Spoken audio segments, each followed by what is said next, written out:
The morning I almost didn't stop at the shop, I came in through the back. I'd planned to take Tuesday slow. Coffee, the crossword, maybe a walk before noon. But my neighbor had called the night before asking about her reading glasses. She thought she'd left them on the counter during Saturday's sale. And I figured 10 minutes, in and out. I turned onto Caldwell Street and almost drove past. My son's truck was parked in the side alley. Dark blue Silverado, backed in, nose facing out the way he always parked when he was somewhere he might need to leave quickly. He had no reason to be at my shop at 7:45 on a Tuesday morning. I circled the block before I pulled over. I'm not sure why. Some part of me that wasn't ready to announce myself, maybe. Or some older instinct that had always known to listen before speaking. I came in through the back entrance, the one with the key that sticks. I eased it open slowly. The shop smelled the way it always did. Lemon oil, old wood, a faint trace of the cedar sachets I kept in the drawers. My husband had built those drawers himself 31 years ago, and I could still see his fingerprints in the grain if I looked close enough. Voices came from the front. I didn't recognize the third one at first. A man, measured, professional sounding. He was saying something about square footage, about comparable sales on the north side of town. My daughter-in-law's voice cut in, smooth and practiced, the way she sounded when she wanted something. The lot alone is worth more than the business at this point, she said. Once the transfer goes through, we can move on the demo permit within 60 days. I stood behind the curtain that separated the back room from the showroom floor. I didn't breathe. My son said something I couldn't make out, low, agreeing. She won't fight it, my daughter-in-law said. She signed the paperwork in March. Everything else is just timing. I backed away carefully, heel to toe, the way I used to move when my children were small and sleeping. I let myself out the back. I sat in my car on a side street for 11 minutes. I know because I watched the clock the whole time. Then I drove home. The shop on Caldwell Street had been mine for 35 years. I'd opened it the spring, after my youngest started kindergarten, with $400 saved from alterations work, and a lease I'd negotiated down by 20% because the landlord wanted someone who'd stay. I'd stayed. Long after the hardware store next door became a smoothie place, and the smoothie place became a yoga studio, and the yoga studio sat empty, and then became something else entirely. I was still there. My husband had done the carpentry when we built out the interior. Custom display cases in cherry wood, built-ins along the back wall, a counter with beveled glass that caught afternoon light the way nothing else in the room did. After he passed 5 years ago, I moved his workbench into the storage room. I couldn't stand to look at it every day, and I couldn't stand to move it far. That bench was the compromise I'd made with grief, and it had held. The business had slowed some in recent years. Things slow when the world turns faster than you'd like. But I still had regulars. I still had Tuesdays and Thursdays, and the occasional weekend sale that reminded me why I'd started. I was not struggling. I was not fading. I was 64 years old, and I knew exactly where every invoice in that filing cabinet was supposed to be. In March, my son had come by the shop with a folder of papers. He'd said my liability insurance policy was lapsing, and that his wife, she worked for a firm that handled small business accounts, he mentioned, had found me a better rate. I'd been in the middle of cataloging a new estate purchase, 3 boxes of Carnival glass I'd been chasing for months. He set the papers in front of me, pointed to the signature lines, and told me not to worry about the fine print. Standard stuff, Mom. Just a formality. I signed.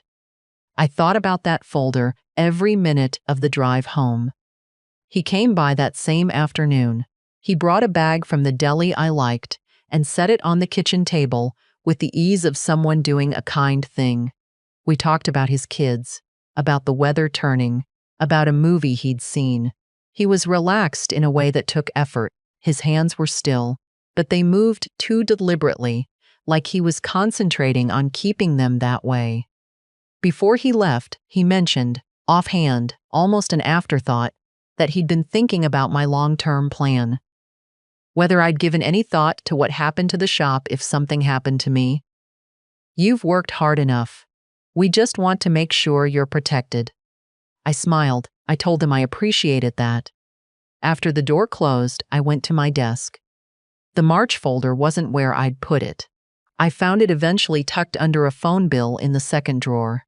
I read every page this time, all 11 of them. It was not an insurance policy.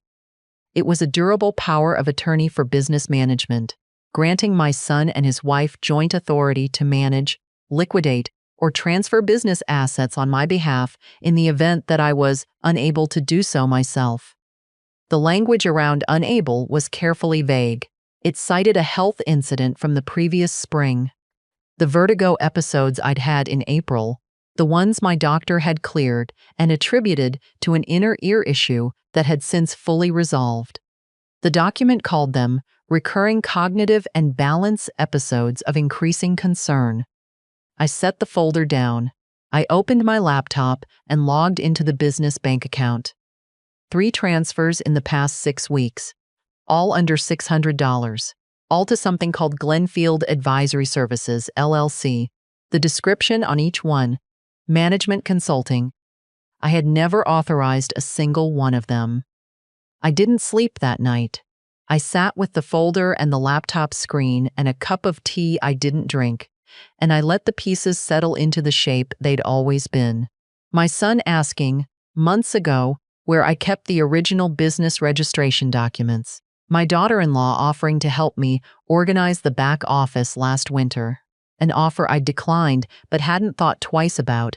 My filing cabinet, which I'd noticed in February, seemed slightly different, papers in the wrong order, tabs facing the wrong way, and assumed I'd simply had a scattered week. I thought about every sacrifice I hadn't announced. Every Tuesday I'd skipped lunch to make payroll during slow seasons. Every estate sale I'd driven 3 hours to, come home from at midnight, and been back at the shop by 8 the next morning. Every repair I'd learned to do myself, because calling someone cost money I didn't have yet. None of it had felt like sacrifice at the time. It felt like building something. And you don't build something for 35 years without knowing its weight in your hands. By morning, I knew what I was going to do. My daughter brought her son for a visit that Saturday. He was 6, and he talked the way 6-year-olds talk. Fast. Sideways. The way a bird changes direction in flight before you see it coming. He showed me his new sneakers. He showed me a scratch on his elbow he claimed was from a very large rock. He ate half a peanut butter sandwich and left the other half balanced on the arm of the couch like a small monument to unfinished business. At some point, he climbed into my lap with a folded piece of construction paper. "I made this for you, Grandma," he said. "It's the new building." I unfolded it. Crayon. Blue lines rising up taller than anything on Caldwell Street. Below it, row after row of gray rectangles he'd colored in carefully with the flat side of the crayon. "Uncle Clifford says the old shop is going to be a parking lot," he said, completely cheerful. "And the new building's going to go right where it is. He said we might even get a store inside it. A real store." He slid off my lap before I could say anything, already chasing the sneakers again, already gone. My daughter was at the sink, rinsing something. She hadn't heard, or she was still working out what she'd heard. I set the drawing on the table and looked at it for a long moment. The blue crayon building, the gray lot where 35 years were supposed to go, my husband's workbench, my display cases, the cedar sachets, the afternoon light through the beveled glass, reduced to a parking lot in a child's drawing, and the child didn't even know what he'd said. I stayed for another hour. I laughed when he laughed. I helped clear the plates. I hugged my daughter at the door and told her to drive safe. Then I went home and found the number I'd been looking for. His name was Colbert. I'd worked with him when my husband and I incorporated the business back in 1993, and again when we updated the estate documents after my husband's diagnosis. He was the kind of attorney who remembered everything, because he understood that details were where people got hurt. I called on a Sunday evening. He answered himself, which surprised me. I told him I needed to talk. Monday morning, I sat across from him in his office and placed the folder on the desk between us, without a word. He read every page. When he finished, he looked up. "This power of attorney is defective," he said. "The language around incapacity doesn't meet the statutory threshold, and the health incident they cited is already documented as resolved by your own physician." He closed the folder carefully. "But the defect isn't the point. The point is, they used your signature to build a legal strategy you never agreed to." I asked what we could do. He leaned back. "We revoke it today. And then we make sure they understand that revoking it is not the end of what's coming." The woman he referred me to worked out of a small office near the county records building. She asked precise questions and wrote nothing down that I could see. 2 days later, she sent me a file. Glenfield Advisory Services, LLC had been registered in the state 7 months ago. The registered agent was my daughter-in-law. The sole member was my son. In the 9 weeks it had been active, it had received payments from accounts connected to 2 properties. One of them was my shop on Caldwell Street. There was also a recording. She had obtained it legally, she said. I didn't ask more than that.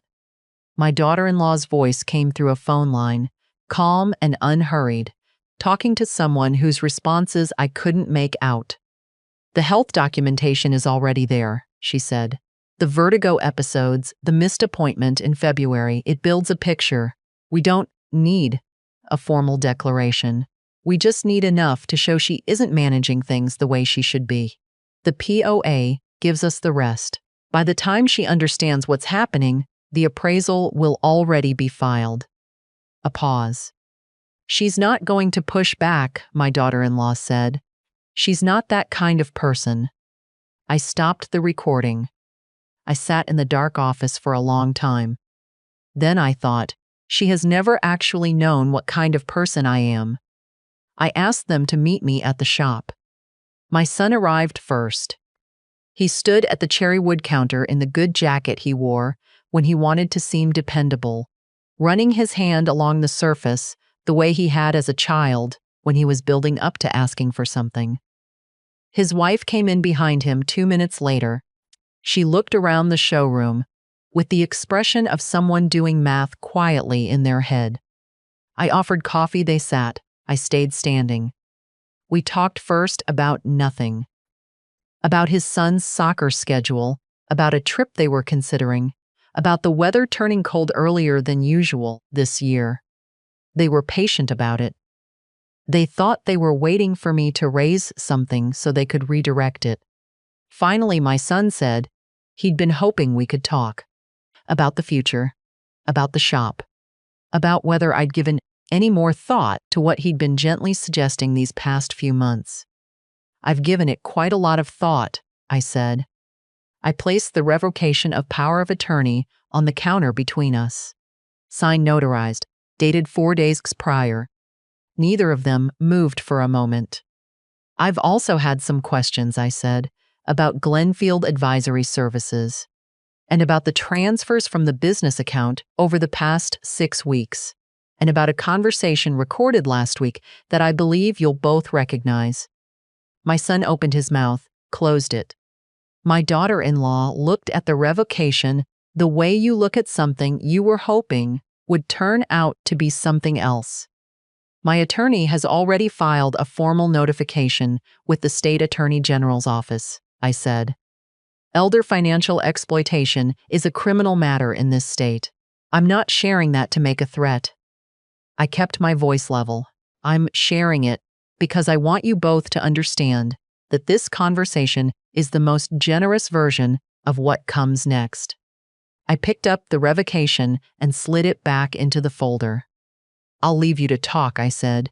"You can see yourselves out." I walked into the back room and stood beside my husband's workbench, in the quiet. The cedar smell was stronger.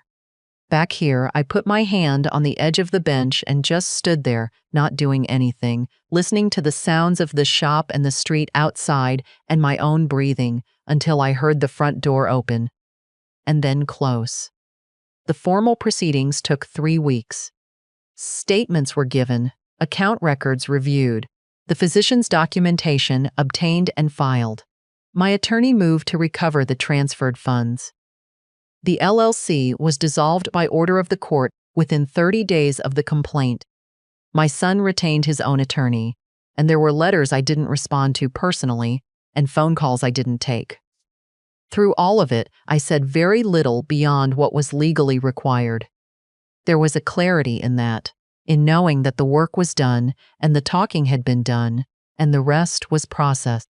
At the close of the review, my attorney told me the state inquiry was unlikely to result in criminal charges given the dollar amounts involved, but that the formal record would follow both of them in any future financial or professional proceedings. I told him to make sure the record was complete. He said it was.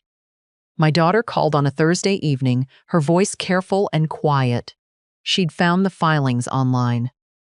Public record, she said, like she was still surprised that it was real. She came over the next night and sat at the kitchen table with her hands wrapped around a mug she wasn't drinking from. I didn't know, she said. I believed her. She and her brother had always been close enough to assume. Everything was fine without looking close enough to check. I should have paid more attention, she said. You weren't supposed to need to. I said, that's how it was designed. She stayed the night. We didn't talk much after that, but at some point she reached across the table and put her hand over mine and left it there, and that was enough.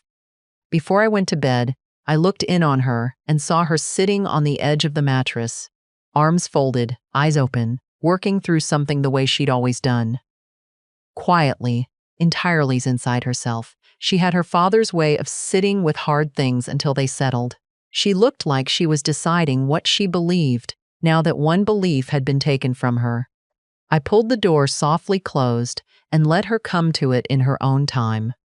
The following week, I sat with my attorney again. We restructured everything. The shop was placed into a revocable living trust. My daughter was named trustee. The terms under which the property could be transferred or sold were written out specifically and completely, with conditions I had chosen, and language I had reviewed line by line. There were no loopholes. There was no shared authority, except what I named myself, on my own terms, in my own hand. When I signed the new documents, I used my own pen, the one I'd kept in my desk since 1989.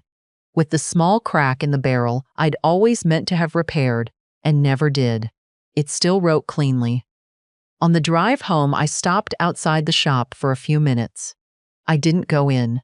I sat in the car and looked at the window display I'd put together the week before, pressed glass in amber and green, pieces I'd had for years and never found the right arrangement for until now. The afternoon light came through the glass at just the right angle and made them glow from the inside. My husband would have liked that arrangement. He had a good eye for things like that. It surprised people who assumed a carpenter wouldn't. That evening, I opened my journal and wrote the date. Then I wrote, "The shop is still mine." Not because I fought for it, though I did, because I paid attention, because knowing what you've built is the first step toward protecting it. I closed the journal and set it on the desk. Outside, the evening was coming in slow and golden, the way it does at the end of summer, the light going amber before it goes.